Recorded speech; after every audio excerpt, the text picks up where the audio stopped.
국회에서는 국민의힘이 대선 경선 2차 컷오프 결과를 발표했습니다. 네, 본 경선에서 경쟁할 4명의 후보로 압축한 건데요. 국회 취재기자 연결해 자세한 소식 듣겠습니다. 서영석 기자. 네, 국민의힘 대선 경선에서 4강행을 확정지은 후보들이 발표됐습니다. 원희룡, 유승민, 윤석열, 홍준표 후보입니다. 정홍원 선관위원장은 득표율과 순위 공개 없이 가나다 순으로 후보들의 이름만 공개했습니다. 이번 2차 컷오프에선 특히 4위를 누가 하느냐가 관심사였는데요. 안상수, 최재형, 하태경, 황교안 후보는 분전 끝에 고배를 마셨습니다. 오늘 4강 진출에 성공한 후보들은 앞으로 전국을 돌며 10차례 토론회를 계획하고 있습니다.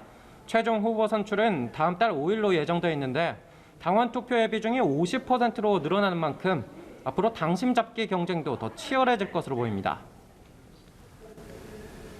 그리고 민주당은 대선 후보 선출이 코앞으로 다가왔네요. 네, 그렇습니다. 더불어민주당은 이틀 후 오는 10일 대선 후보를 결정짓습니다.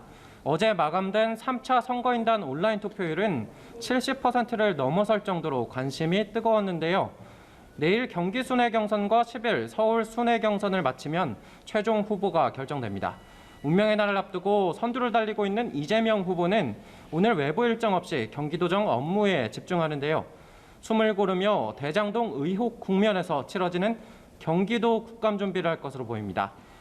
이낙연 후보는 오늘 오후 서울 상인연합회를 찾아 코로나19 장기화로 신음하는 소상공인과 자영업자를 위한 신산업 육성 방안을 발표할 예정입니다. 한편 이낙연 캠프의 공동선대위원장을 맡고 있는 서른 의원이 어제 대장동 의혹과 관련해 이재명 후보의 구속 가능성을 언급한 것을 두고 파장이 계속되고 있는데요. 이재명 캠프는 확실한 증거가 있다면 제시하라며 정치적 책임을 져야 할 것이라고 반박했고, 이낙연 캠프는 와전됐다며 진화에 나섰습니다. 네, 이번엔 국감이 한창인 국회 상황 알아보겠습니다. 네, 오늘도 곳곳에서 대장동 의혹을 둘러싸고 여야가 공방을 벌이고 있다고요.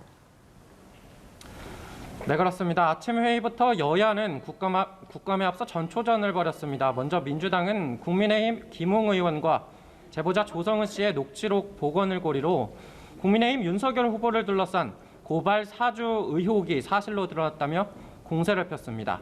국민의힘은 대장동 의혹 관련 국민들은 왜 민주당이 특검을 거부하는지 알고 있다며 국회 앞 천막 농성을 시작했는데요.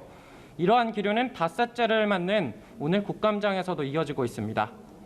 인사혁신처에 대한 행안위 국감에선 권순일 전 대법관을 예로 들며 퇴직 공무원의 공직자윤리위원회 취업심사 기준에 화천대유가 빠졌다는 지적이 나왔습니다. 야당 역시 법을 잘 아는 사람이 법을 빠져나갔다며 보완책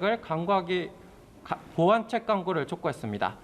국세청을 대상으로 한 오늘 기재위 국감에선 시작부터 화천대유 관계자와 종속기업에 대한 자료 제출이 전혀 되지 않고 있다는 야당의 질타가 나왔습니다.